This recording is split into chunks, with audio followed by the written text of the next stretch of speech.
What's up, Quest fam? Coach Noah here with the great one for you today that rallies around the concept of change. George Bernard Shaw once said, "Those who cannot change their minds cannot change anything." This is our second piece of a two-part series that shapes the stories behind the host. Let's explore Coach Manny's perspective, listen to his greatest takeaways as we drop into today's conversation. Good morrow. Good morning. How we doing? We're doing great. How was this week? Did you Oh, not bad. Not bad. It's always a learning experience. Every week we go through, more training, taking on, the different parallels of lifting, trying to get my lifts better, trying to increase the volume of what we're doing. I don't know, man. I found out that I think my new thing may be taking Tuesday and Thursdays off in the morning, just because I come back here and I train and I teach, and it's just taking a toll on my body. But having that morning time to do other things has been pretty nice. I bet. Yeah. I bet. So starting this week, I'm actually going to try and get in a lot more. I've been reshifting to where I primarily just want to coach. There were some times where if I felt like the group was small or, I had an opportunity to do the Metcon, that I would do it. But, as we're starting to get the ball rolling, you guys are paying for a coach, So I want to try and, whenever I'm coaching, to be 110% into coaching. So that's going to allow me to not only get with some other classes and just be an athlete again, but it'll actually get me working out without having to worry, well, I didn't warm up and I don't want to just jump right into the Metcon or anything. So I'm actually pretty excited too, man. We'll kind of see. I've always believed that every coach should do their programming, because that's how you learn and that's how you get better. But I just been in a little bit of a funk and yeah, no excuses anymore, right? Yeah, for sure. I like that. I like that mentality that you're approaching, here with your training and inside the gym. I have noticed you be on the ground a lot more, moving around, circulating with the entire class, working on individual techniques and forms and things like that. And I think people are really responsive to that. I've heard from a couple other athletes, some of the mild cues that you'll give them is really been helpful for them. Like, they'll come up to me and they'll say, "Hey, I really appreciate, he just told me this one thing and I was able to, get out of this dysfunctional movement that I was doing, and it just seemed to work, where it wasn't feeling right how I was doing it, and it was just a simple cue." Exactly. It doesn't respond that way for me. I don't listen for shit. Yeah, you don't. I know you don't. You still stripper pull off the ground every time you do a deadlift. It's embarrassing. Just kidding. But no, it's been nice. Just a mental shift in my life, as far as how I truly want to approach coaching, and it's not necessarily the quantity of coaching, but the quality, and that carries across, even just me being an athlete. And personally, I feel people care if I do the walk, but no one really cares what my clean PR is. It's probably a cool number to throw around, but no one really cares. They care about getting coached, you know what I mean? And I owe it to them. So it'll definitely be fun. And I'm hoping that, the other coaches don't see me in their class and immediately change up what they're doing to try and be perfect, and I'm hoping that they kind of just stay as themselves, and, everyone loves them as coaches. So I don't think there's going to be a huge issue with that. No, definitely not. And I think as a coach or a teacher, instructor, whatever platform that you're using, you certainly have to adapt with that and find out what your voice is going to be. Mm-hmm. It's the same thing with yoga. We just talked about this earlier, how I have shifted my entire approach from what Yoga Fit was when we started together, which was basically like a beat down of a yoga session, combining bodyweight movements and some sculpting movements and some of the static postures that we use. And now it's been more catered towards the athletes, which is a major part of the demographic. Also, a lot of the individuals that I was really wanting to work with back when I started were these type of individuals that were concerned about their focus and their mobility and their flexibility and what's going on. So the shift that I've made here in the gym for, our fellow athletes as well as myself is to adapt that style and to find my voice around mindful mobility. And that's sort of what I've been calling it now. As far as the approach that I take to yoga, we've been using a lot of props. We've been, bringing the floor up to us, going through, heavy degrees of, stretching and lengthening the muscles and shortening the muscles, and some static and some balanced postures. And it's found to be pretty successful with these guys. No, that's awesome. And I think, at the end of the day, I've said this a million times. It's one thing to understand what our main goals are, but we're here to provide a service, and that doesn't necessarily always translate over to what the athletes necessarily need. And there's a huge connection between the mind and the body. I think that we forget. I think that we get so used to everyday movement that we don't understand that there is so many reactions going on in our brain to make these things even possible, and I'm not going to say we take it for granted, but I feel like sometimes we do. So to kind of reset and to make these movements, what's the word, just like make them intentional, you know what I mean? It's like, why are you moving this way? Now you're starting to feel better. Now you're kind of making that connection, and hopefully we're going to get Dr. Ben Galliard in here. He's I think he's a neuro specialist. I know he does like some I think it's like neuromedicine. He does something really smart. So that's probably why I can't even pronounce his study. But I've kind of been talking with him a little bit as well, and a lot of this stuff is extremely interesting about how to move better, and we think that it is us just stretching and now we have a better range of motion, but it's also learning to communicate with the brain to say, hey, this isn't as deep of a squat as I go, but it's okay. It's really okay. So he's had some fascinating stuff. So I think we'll save that for when we hopefully get him on. But awesome, man. Well, I hope we just keep growing, the yoga and the gym, and just hopefully athletes understand that we are here for their best interests, and the better you feel, the more you want to come back. And I love people. Yeah, absolutely.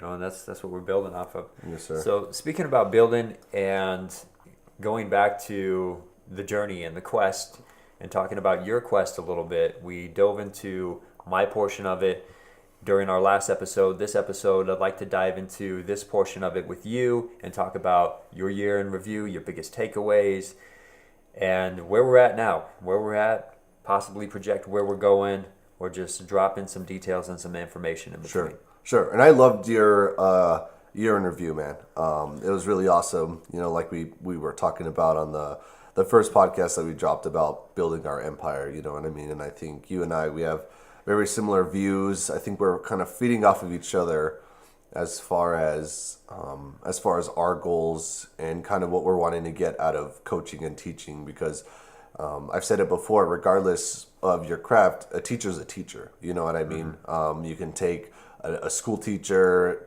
compared to a football coach, compared to a sports psychologist, compared to a strength coach. And there's similarities as far as wanting to, get your craft and master it. And that's something, I was going to touch base on, but it is, it's really inspiring, to surround yourself with good people who do want to perfect their craft. So I'm kind of going to do a timeline, kind of how you had, so people can get an idea of obviously why we're here and how this all kind of came about. So I'm going to take us back into the wintertime, springtime of 2017. The previous winter I had moved to Greeley, and around that time, some of you know that Drew and I had started our woodworking business. We were doing it out of his garage in Greeley, and we couldn't get it going. We were spending a lot of hours in the shop and out on the field installing and whatnot. So I had to put CrossFit on hold, and I had put on hold until January of 2017, and it was probably about 5 or 6 months that I put it on hold. And I was working out at a box gym, and it wasn't the same, man. And I mean, yeah, I won't And go too much. Drew's your brother, correct? Drew's my brother. Yeah, yeah. Everyone's like, "Who the hell is Drew?" Yeah, Drew's my younger brother. So we were working out at a box gym in Greeley. It was right down the road. It was very convenient, but it just wasn't my thing. I mean, I love throwing weight around. I love conditioning. I think the biggest thing is I like having a squat rack available, Sure. and for squats, Where was this not at? for curls. It was Vasa Fitness in Greeley. It was off, I think it's 23rd, I think is the street. So, I mean, really nice gym. It was brand new. I think they had just bought the Gold's Gym there. It's a gym from Utah. It was really nice. I mean, it was really, really cool. They had a basketball court, so I had some fun kind of hooping it up, living my elementary school days. They had a sauna, steam room, hot tub, all the fun amenities. But I can never just enjoy what I did. So the business failed. So I rejoined the gym, started coaching big time. Around that same time was the CrossFit Open, and I had dabbled in the Opens previously in the previous years. I wasn't really too big on it, but I really wanted to try it. So I did my first full Open, and so I just pretty much told the previous owners that I could work, however many hours that they needed me to. So did that. Everything worked out. Bought the gym. We moved the gym. It was incredible to see. I still talk about how awesome it was to see on Saturday, the 25th of August. I was running late. I had to go get the box truck, and then I wanted to get everyone donuts. And by the time I got there, people were moving. They were going nonstop. They were saying, "Well, what do you want?" And so I pretty much came into a madhouse. But we moved an entire gym in one day. There were some straggling ends that we had to go back and get the next day, but we never had to shut our doors, which was awesome. So I can't thank my members enough. It was so cool. And then we got some beer and some pizza afterwards, and yeah, it was a good time. It was definitely a good time. I love that. One thing I'd like to rewind and touch bases on that you had mentioned is the optimism and the mindset shift that you had mentioned, taking a break between jobs, losing your occupation, having this uncertainty around your approaching future, having an opportunity to really make that catapult or that pivot into a new direction. Like, was there any specific techniques that you used to really dial in with that optimism and to hold your faith strong enough to go through those rough times? Because I know there's a lot of audience members out there that have been through difficult times in their life where they really are lost at what direction to go. And what really pushed you forward in the faith to get there? Sure. Was there anything? I mean, you had mentioned family, spending time with family, and kind of rewinding. But was there anything else, like a personal technique or anything that you might have done? So I do believe in God. I grew up Catholic. I feel like I was spiritual there for a little bit, and then as of now, I consider myself a Christian. I don't go to church or anything like that. So I can't really say what truly defines a Christian, but I pray. I definitely pray, and that's something that I've always learned to do. Growing up wasn't really the easiest for me, but I always, and I think that carried over to being an adult, is I always had optimism, and I think having optimism, kind of correlates with my faith, because I always knew that regardless what crap I was getting into, there was always the light at the end of the tunnel. And I knew that whatever came out of this situation, that I was going to be hungry, that I was going to be optimistic, that I was going to chase my dream, I was going to get my gym. We say it all the time about surrounding yourself with good people, and I'm grateful enough. I know some people have issues with with friends or family or whatnot, but my family is the most loving, caring, supportive people. And I'm talking about, obviously my parents, my siblings, but then also my aunts and uncles and my cousins. And they knew this was a passion for me. And, I loved telling the story because they got to see the progressions, they got to see the struggles that I was going through. But then once everything came about, they got to see me persevere, and it was beautiful. And then again, it kind of reiterates optimism and having faith and knowing that that God's plan, it's really true. It's true and it's alive. And he's there's such thing as free will, yes. But at the end of the day, I know that I'm going to be well taken care of if I leave big picture things in His hands. And now. Sure. And now we've said it before. Now that I actually have it, I'm not going to just sit around and be like, all right, God, let's grow this gym. Sure. Can you kick me some members, please? It's not like it's not like a service like that. But I know, that I'm in a great position, that I have great partners at my side, that I have great athletes, I have great coaches, that I essentially have mentors all around me, and so I know that, even going back to when I rejoined the gym in winter time, like how was it that the cabinet shop I worked at was right down the street? Sure. There was always paths laid out, and people can always talk about coincidences, but I would disagree, and I would say that, God redirected me back to the gym.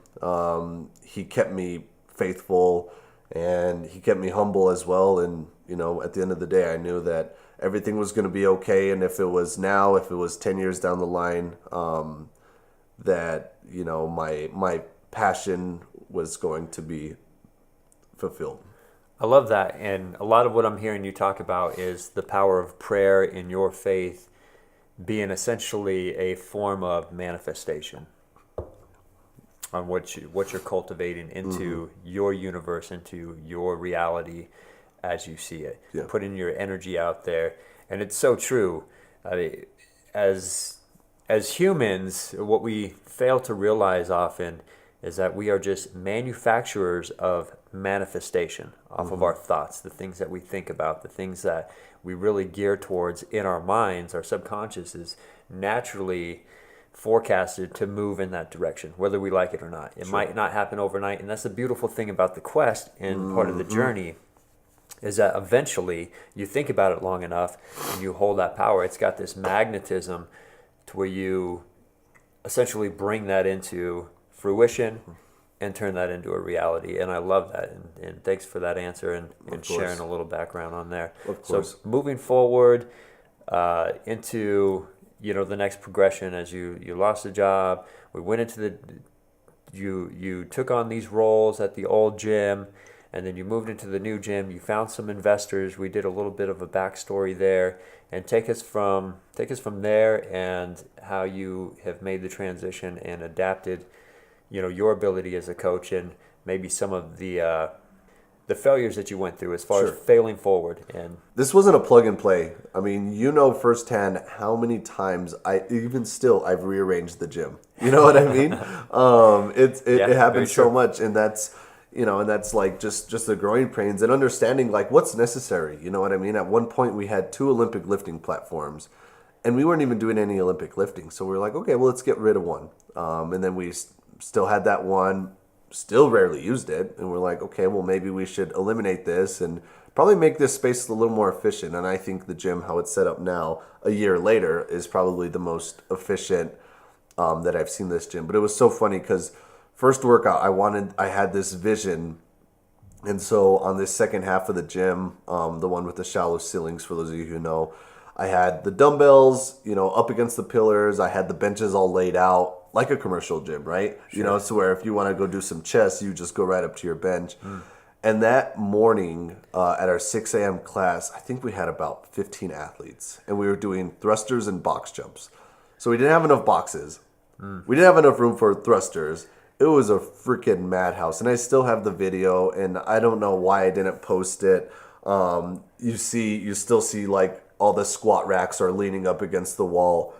It was awesome, but it was also a good learning experience too. Like, all right, you looked at this space, you didn't really understand or, comprehend that there was going to be this many people. So yeah, so I mean, I just dove into reading everything and anything about CrossFit programming. And so I just kind of picked it up from there, and I started programming more. And the biggest thing, there's this individual named Eric Cressy. He's a phenomenal strength and conditioning coach. His facility has majority of MLB pitchers because there is such a high injury rate with shoulders, with pitchers. Obviously, there's so much force that's going on the shoulder joint, and so he's kind of been the front runner of how to train the shoulder joint, making it strong but still making it mobile enough and not risking injury. So, his biggest thing is he was like, program anytime and as often as you can. He's like, even if you just make up a blank, this imaginary person, program for them. And I thought that was really neat because, you gain so much knowledge from that. You understand, how do I program for someone who wants to lose weight based off someone who wants to kind of front squat, or PR their front squat, or, there's so many differences, but then at the end of the day, there's still progressions that come into play with it. So definitely had a lot of fun with that. Oh, and going back to setting up the gym, I totally forgot. Travis Morales, he's one of our coaches here. He helped a ton. He was at my side pretty much every single day for about the first 6, maybe 8 months of the gym, and he was there in the trenches with me. And I can't thank that dude enough. I mean, anything I tell him to do, he would do. He helped me out a lot as far as being a second voice and setting up as well, because I'm very indecisive. So definitely appreciate him. So yeah, and then on the terms of programming, we'll fast forward a couple months. I think it was in October. I met most of us know Lynn. She is one of my personal training clients. She's a 75-year-old female. She's a neighbor of Rim Hickey, who is one of our athletes as well, and Rim was kind of telling me like she would do really good at CrossFit. Like I'm gonna buy her a punch pass as a thank you, and she's gonna join CrossFit. And so it was so funny because I still have the voicemail from Lynn, and she's like, "Hey Manny, this is Lynn. Rim got me a punch pass to try CrossFit," and then she just starts like giggling, because.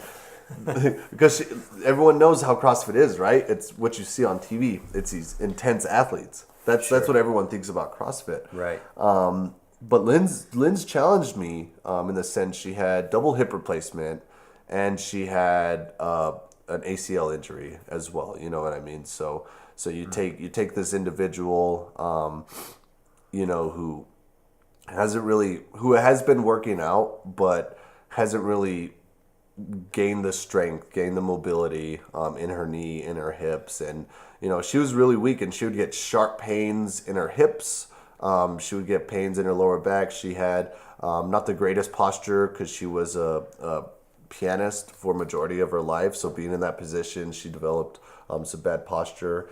And I got to kind of break it down, and we started from scratch, and we said, okay, well, where's your pain? And we got to assess it. And Lynn taught me a lot. I think I've learned so much about the human body from her because there has been so much progression and so tiny progression. And, I've gotten to play around with that foundational strength as far as gaining the flexibility back in her hips, the range of motion in her knee.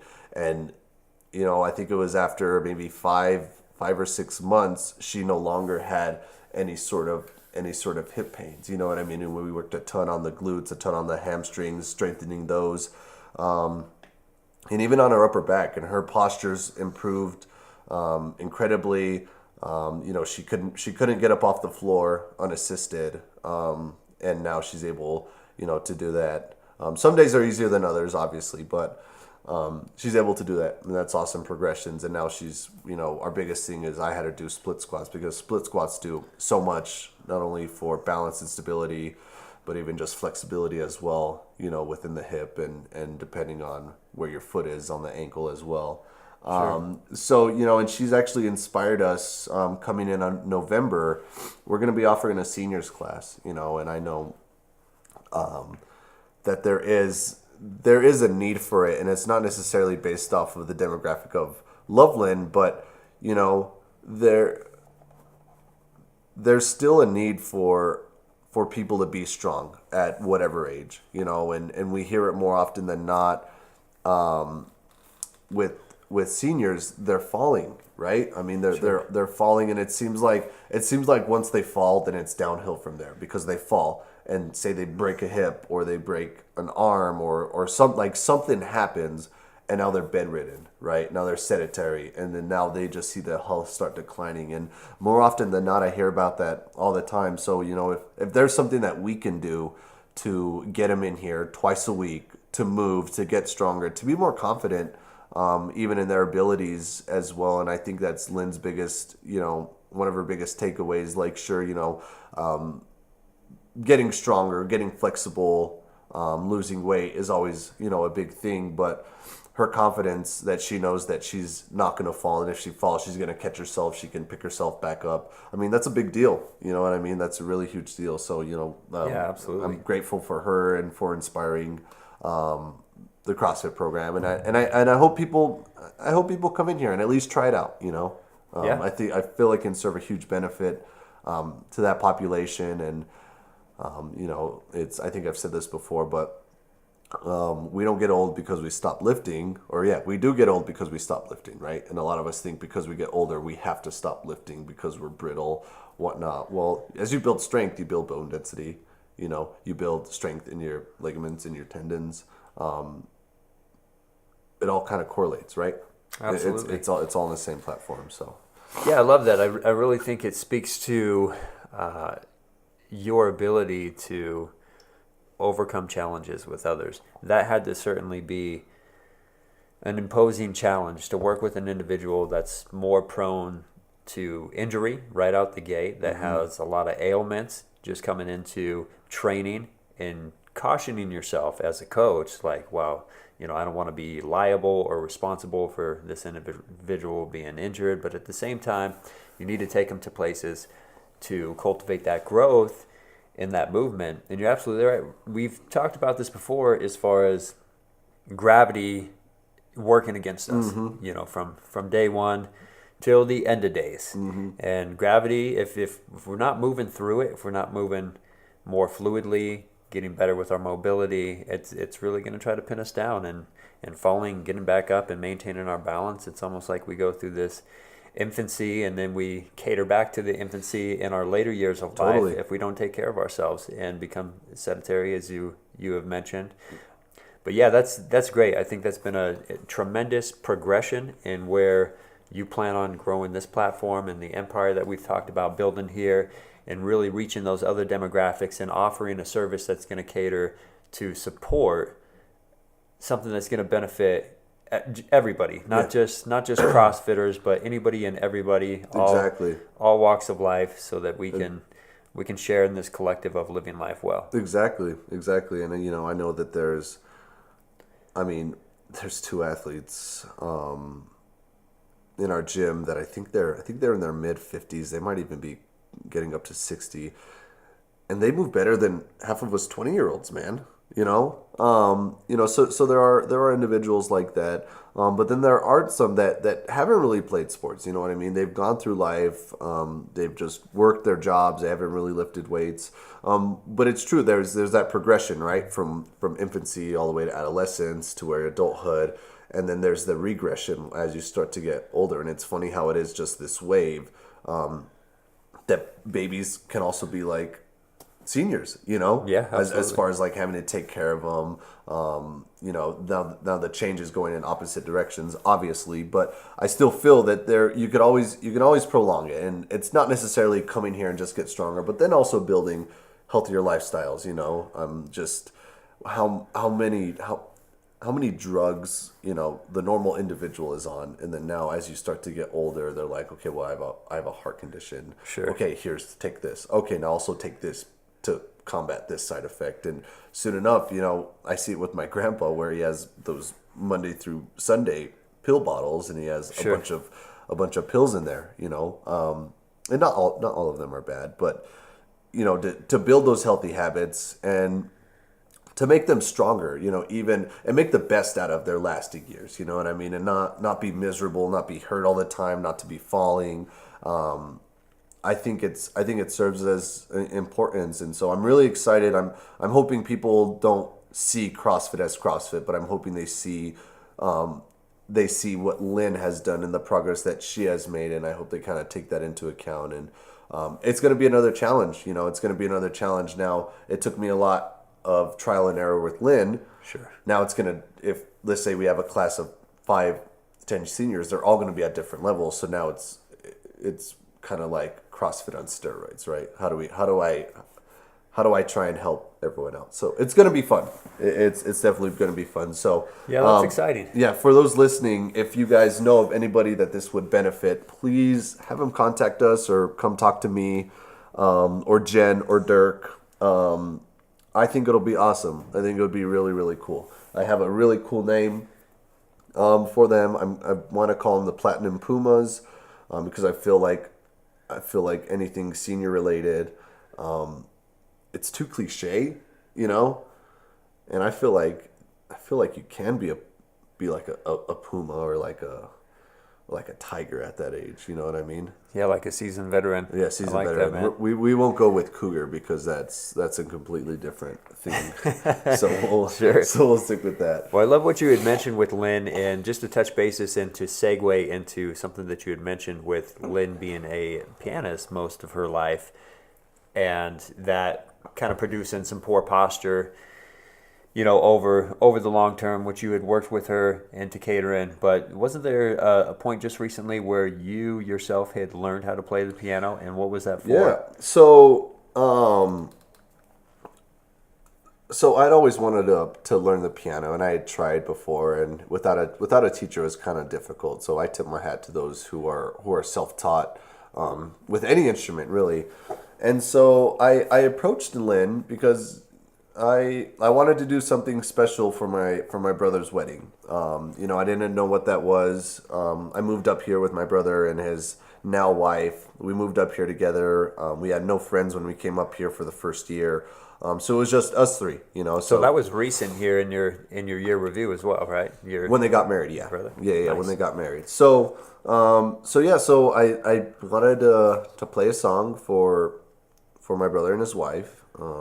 So I talked to Lynn, and we kind of worked some things out, and she taught me. I think I started playing in January. I started playing in January. I didn't start learning the piece until February, and then June is when I had played the piece at the wedding, and it's still something that tugs on my heartstrings every time. I know the Drew and Bianca, my brother's wife. They every time they think about it, same thing. They get a little teary eyed, and I think that's beautiful, And it wasn't for me.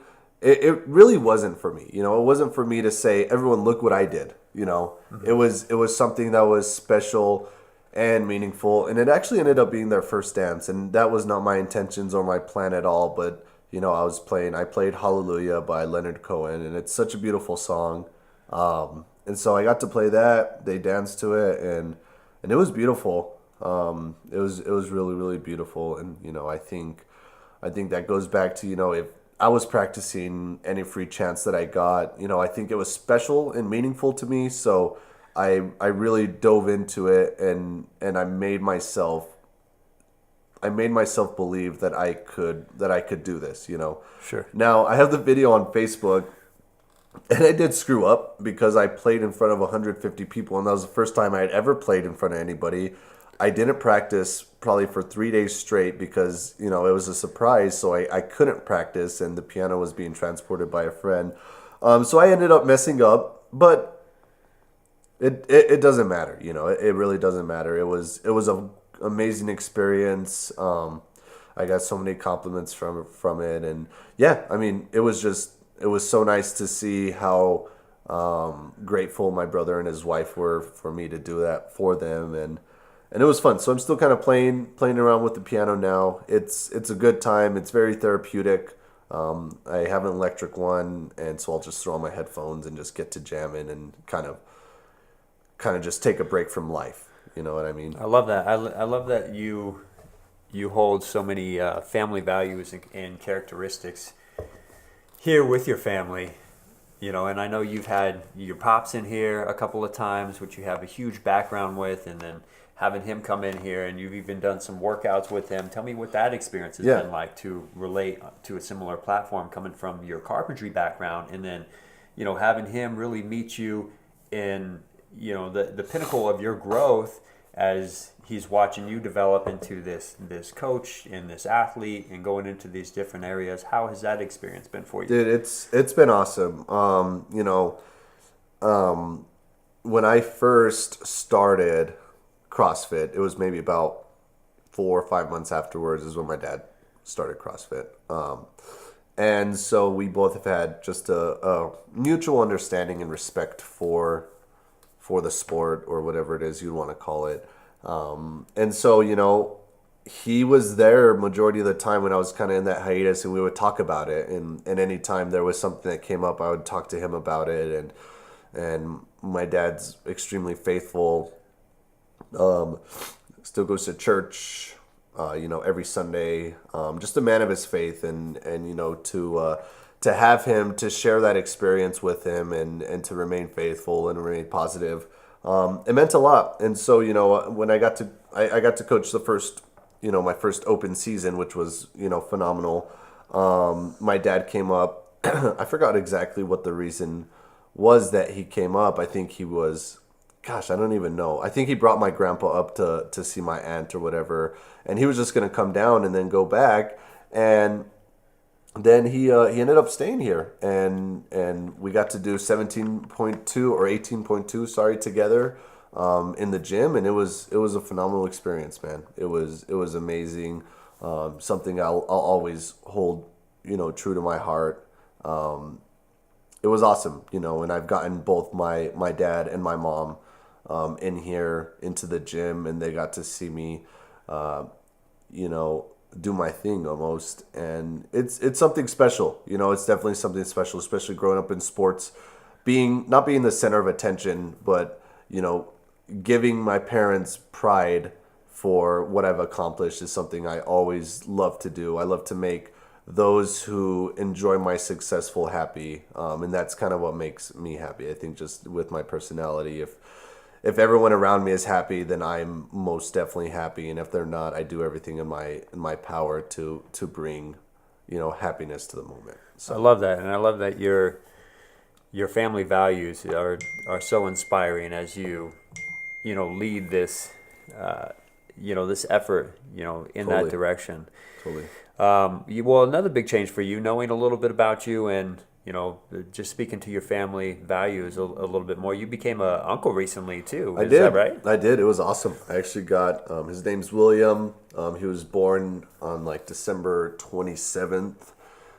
We actually got him in here in April. My sister and her husband and baby William came up to visit, and they came and checked out the gym. So I got to take some cool shots with the nephew. And when he was first born, I sent my sister a onesie, and I sent baby William a free trial class. So whenever he's ready to start CrossFitting, he has one free trial class. So it's awesome. It's the first baby. I have a brother and an older sister, so it's kind of the first grandchild for my parents. And it was really special. And going back to, my faith, my sister's extremely faithful, and she's helped me out a ton with gaining strength in my faith as well. And, to have her come in here and experience the gym and see what, I've been able to accomplish with good people is always a good time, for sure.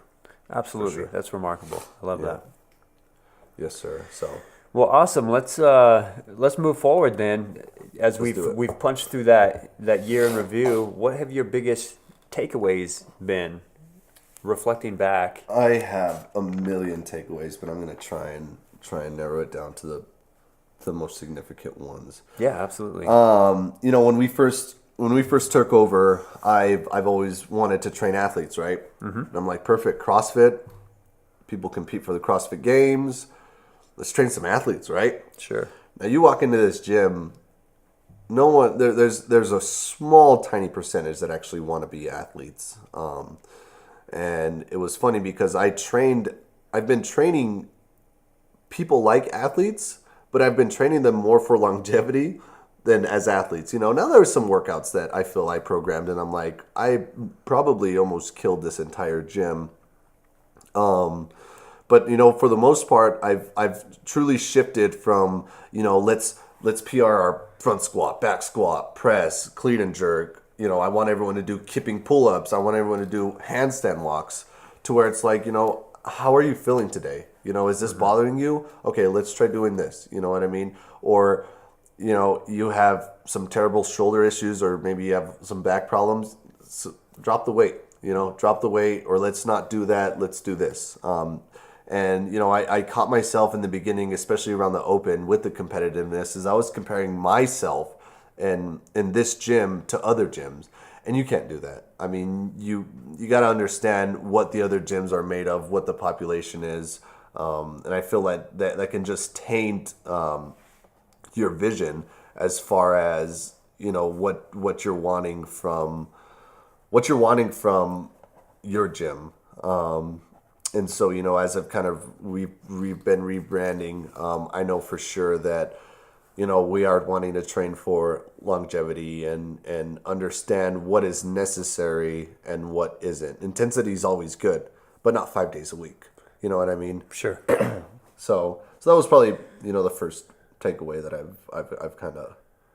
Yeah, I like that. I think you've gained a tremendous amount of respect as a coach, having been able to dial things back and to treat people like people. You've said it before, like we're not one of those, one of those gyms and those platforms of recreation that's just like rip and grip. There's plenty of those out there. Sure. And looking at that longevity piece, as you had mentioned, and dialing back the intensity so that people could just function well, so that they can have better energy or better clarity or focus with time spent with their children, or just keeping up with their children. Exactly. Or grandchildren. Absolutely. Or grandchildren. And, I think that's essential for, people really enjoying the aspect of what wellness, what health, what fitness is bringing into their lives. Sure. Well, and I think I've preached it more.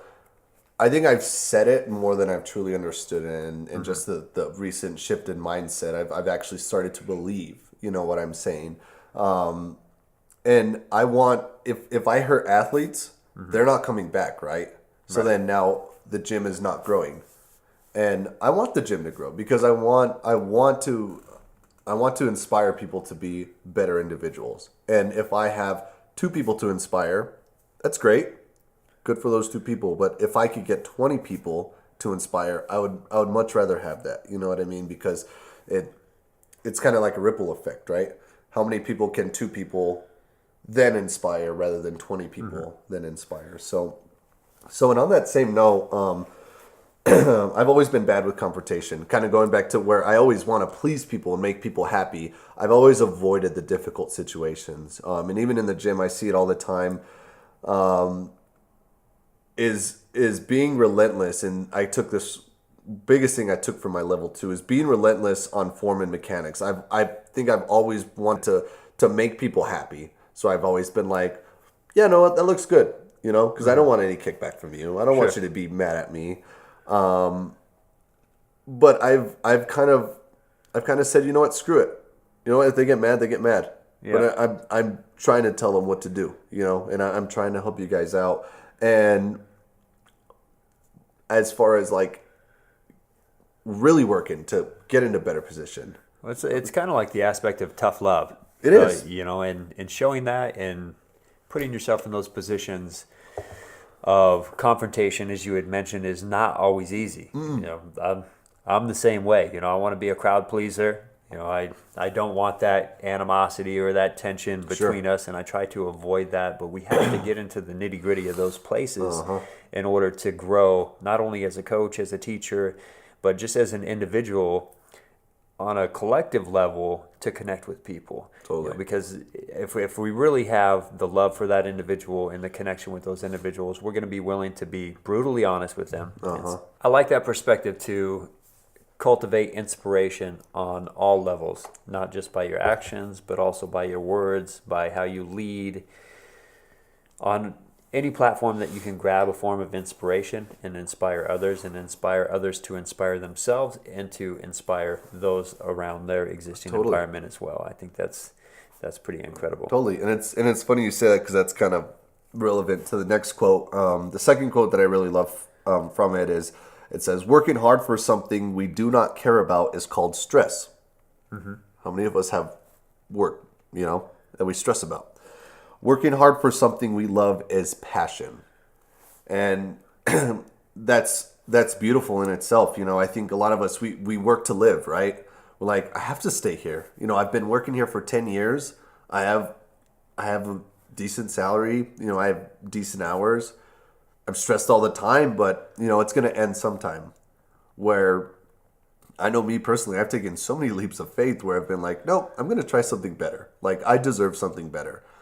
And I keep taking those leaps of faith. And once I found something I'm truly passionate about, I'm never stressed here, man. There's never, ever, ever been a moment I think I've come in here and I'm stressed about something external. Even when my car was dead in the middle of winter and I was riding my bike in like single digit temperatures, I was never stressed. I was like, this is great. Sure. I get to go to the gym. I get to go to where there's heat in my gym. So, even if this is a cold ride and I'm wearing my snowboarding gloves, because my hands are so cold, that I'm still going to something that I love, right? Absolutely. And so, and there's times where I'm like, I got to come in on Saturday, I got to come in on Sunday, I don't really have much of a weekend. It doesn't matter. As soon as I get in here, as soon as I start working with these athletes, as soon as I walk through that door, this is beautiful. This is my sanctuary. You know what I mean? Like I said, we're human. I sometimes lose sleep. I sometimes didn't get to eat breakfast, so I can be a little grouchy. But as soon as I start making that connection, that interaction, it goes away. And I don't mind working hard. This is a good biscuit at the end of the day. Sure. Very good. What I enjoy most about that last quote that you just shared is that hard work is essential. Yeah.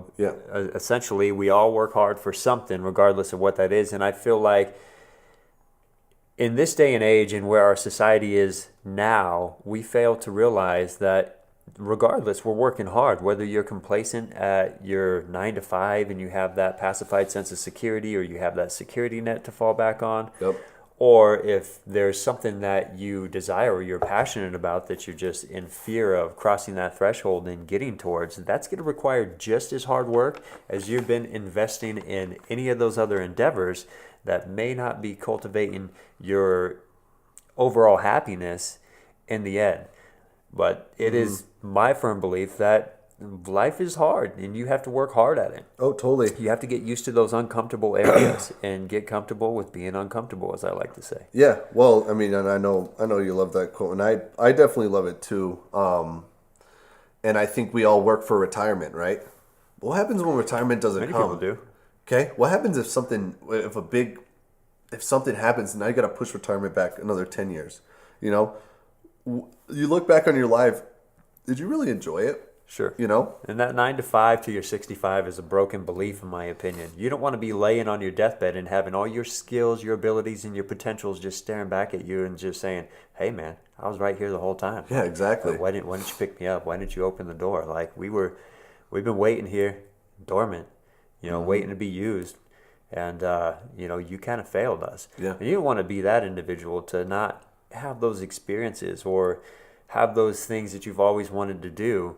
So I guess the biggest takeaway for the audience is get out there, live your life, Live it. do something that's really going to make you happy, that you're passionate about, even if it's the fear of not knowing what's around the corner. And I think that's the best. Also, one of the takeaways that you've mentioned, with your year in review, is that you might not know what's around the corner, and it's not to be anticipated. But if you have faith and you have a belief or a manifestation that, or like an absolute certainty that you're going to get there, just go for it. Go for it, man. But I think people find more respect for you or get more respect for you admitting that you're wrong because you are working on yourself and you're working for something better. Well, I think it certainly speaks more towards the authenticity of you as an individual. You're not trying to put up this huge front. You're not trying to pretend to be somebody you're not, and you're not standing by egotistical beliefs or, too rigid in, your pride to step away and say, look, yes, I was wrong here. I may have told you this, but let's switch directions and bring it back. And just one more thing to mention on change in general, and you talked about the fear that's embodied around that, and I certainly agree. I think that everybody fears a level of change, whether it's moving towards something that they desire and something that they're absolutely passionate about, or they're afraid to move at all. Yeah. Whether it's back, forward, and they just sit there in that fear. And I think there's a lot of that that's encapsulated that draws upon that stress that a lot of people deal with stress management, and they sit there in fear of what has already transpired in their life experiences in the past, for example, and they're in fear of those things. So they avoid those things like they're the plague. They don't want to approach a situation that's similar to that because of whatever the experience is. And we have to grow past that. We have to face those fears. We have to look it in the face. We have to feel it. We have to understand what the emotion feels like that we get when we're feeling it. So change is such a pivotal catapult around the fears that could lead us this way or that way throughout our quest to where we can truly grow. It's true. No, I definitely agree. And we've said it so many times is fail often. Don't fail intentionally, but throw something out there and fail. I mean, I failed so much in my life, so many times. That's a whole other podcast I can spend on just failure alone. But I don't consider myself a failure, not even a little bit. So I think admitting when you're wrong and changing when you're wrong. If you could look yourself in the mirror and say, I am 100% wrong, you already just got stronger. You got a million times stronger, and I think we don't want to look weak like that. And then that goes back into some of my last points is how do you get a strong mind? Like I've really worked on strengthening my mind and learning how to communicate. Okay, we've always communication is huge. There's tone, but then it's how you say things too. And I think it's understanding what you can control. Another thing is, in the book, it starts with why. If you have a chance to read it, regardless, what you're doing in life, it's just a great read. It's really inspiring.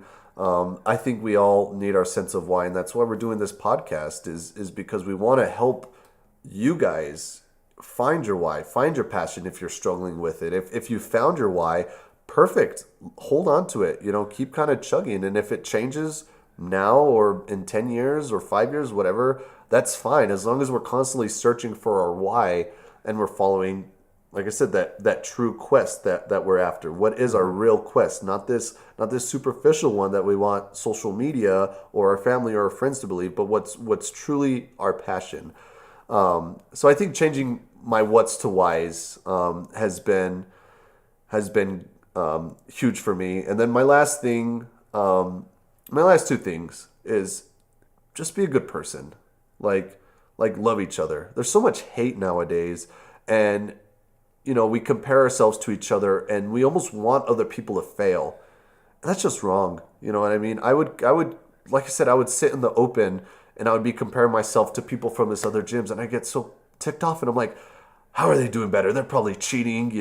I don't think that they're that great. I hope they get injured. And I was so mad. I was so upset. And it wasn't how crappy I was doing. And I didn't reflect on myself that I wasn't training as hard as I probably could be. I wasn't working out as efficient as I could be. But yet I was putting the blame on them, and I was comparing myself to them in their journey, in their path.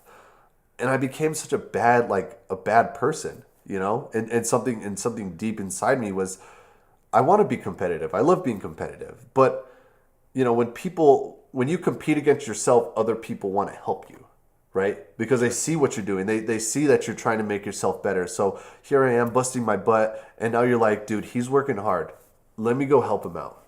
Whether that's doing something for me, telling me something, and that's another quote from the book as well. When you compete against others, nobody wants to help you out, and I think there's negativity that comes with a group that's like, come on, let's bash these guys, rather than if I'm like, dude, I don't care about anything outside this walls. I care about making this gym right here the best ever. Now I got you on my side. Now I got Jen and Dirk on my side. Now I got my coaches on the side. Now I got the athletes on the side that's like, let's do this. Let's make this place beautiful and, inspiring people to be good individuals and productive humans in society. I mean, I would need to do it myself, right? I would need to be a good human being. And there's so much so much depth to that we could definitely get into, but if you're a good human or not. If you're questioning you're being a good human, you should probably ask somebody. Ask someone to be brutally honest. Noah, what's my fault? And you tell me, Manny, you drink way too much coffee, you get super hyped up, and then you crash. And then you're a jerk, And then there's the honesty. Okay, well, maybe I'll just cut off the coffee, and maybe I'll be a little more cognizant of when I'm drinking coffee, when I'm starting to feel crashy, not to be such an a-hole. You know what I mean? Yep. So I love that. So, dude, there was so much takeaways, and like I said, they all kind of related to each other. I'm really excited for this second year. We've already been a month or two into kind of this new mindset that I've received as a coach and that I've gotten feedback from, and I already feel a difference. I already feel a difference when there's something that's not going my way, that I don't just shut down and get ticked off. I own it. I understand my emotions. I ask why I'm feeling this way, and I correct it.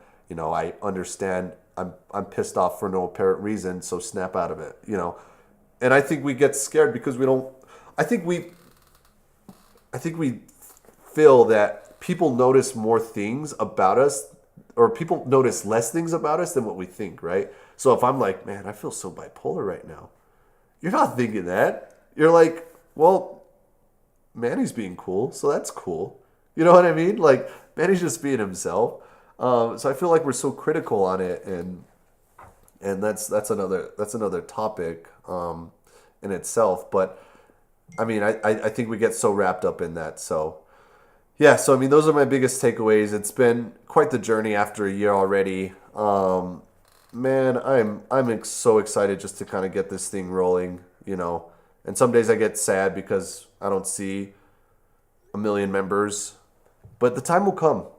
The time will come. Anyone who steps foot in this gym, whether it's a drop-in, whether it's someone who's only staying for a month, whether it's someone who's left and then come back, or tenured athletes that have been here 4, 5, 6 years, I'm happy for them to be in. You know what I mean? Because I get to share my passion for health, longevity, wellness with them. And yeah, this next year is going to be great.